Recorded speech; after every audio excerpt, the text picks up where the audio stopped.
नमस्कार दोस्तों, स्वागत है आप सभी का हमारे YouTube चैनल पर। आज की कहानी का शीर्षक है सच्चे गुरु की तलाश।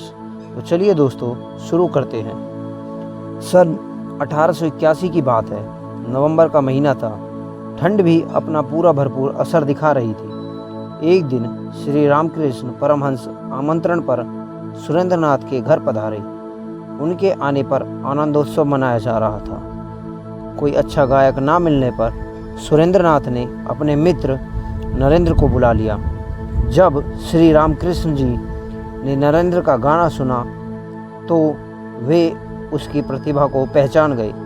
उन्होंने नरेंद्र से काफ़ी देर तक बातें की और जाते समय नरेंद्र को दक्षिणेश्वर आने का निमंत्रण भी दे गए।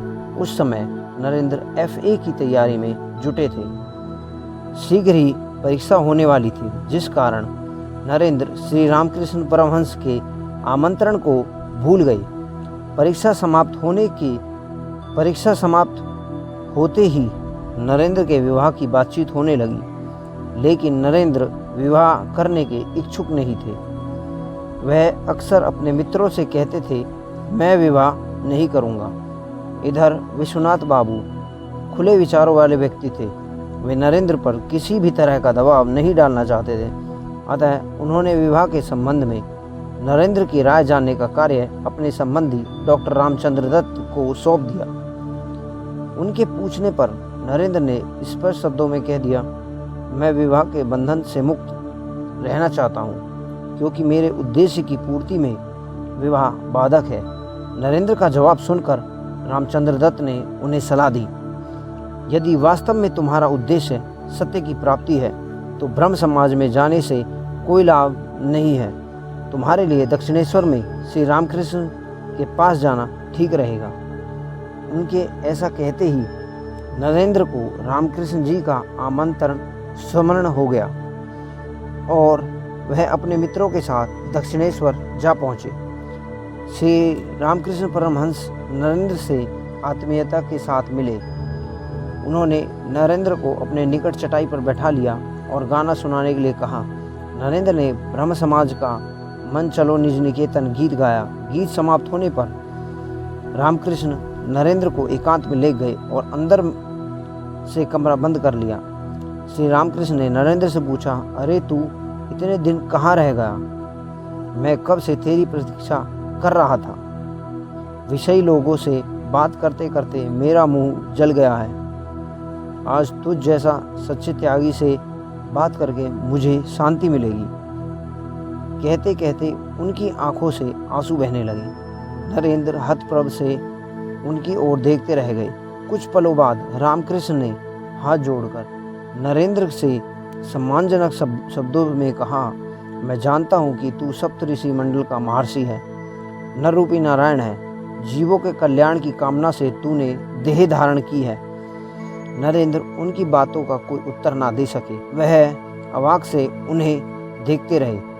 उन्होंने मन ही मन सोचा, यह तो निरा पागलपन है। मैं विश्वनाथ दत्त का पुत्र हूँ, फिर ये मुझे क्या कह रहे हैं। उसी पल रामकृष्ण ने नरेंद्र का हाथ थाम लिया और विनीत स्वर में बोले, मुझे वचन दे कि तू मुझसे मिलने पुनः अकेला आएगा और जल्दी आएगा।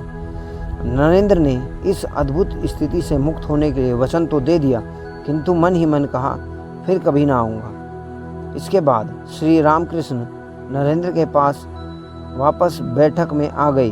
वहाँ अन्य लोगों की मौजूदगी में जो बातें हुई, नरेंद्र को उनमें जरा भी पागलपन नहीं दिखाई दिया।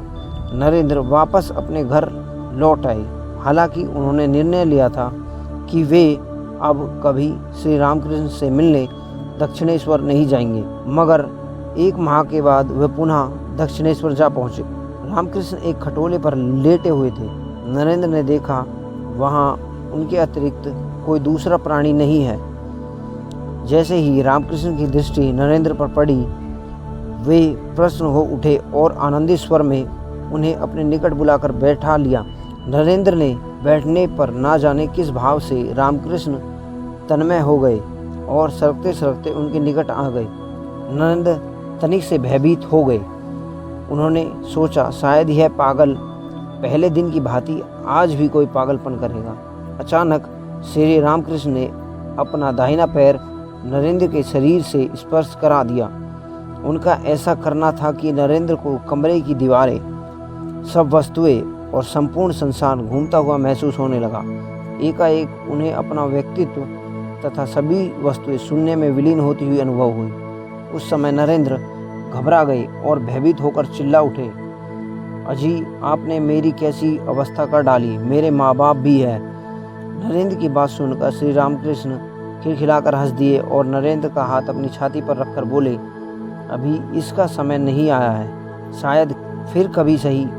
इसके बाद परमहंस पुण्य सामान्य स्थिति में आ गए। उन्होंने पहले दिन की भांति नरेंद्र को प्रेम पूर्वक खिलाया पिलाया, विभिन्न विषयों पर वार्तालाप करते हुए तथा हास परिहास भी किया। शाम होने पर नरेंद्र ने जब जाने की आज्ञा मांगी तो उदास होकर बोले, अच्छा, लेकिन ये वचन दे कि फिर तू जल्दी ही आएगा। नरेंद्र ने विवश होकर पहले दिन की भांति वचन दे दिया और घर लौट आए।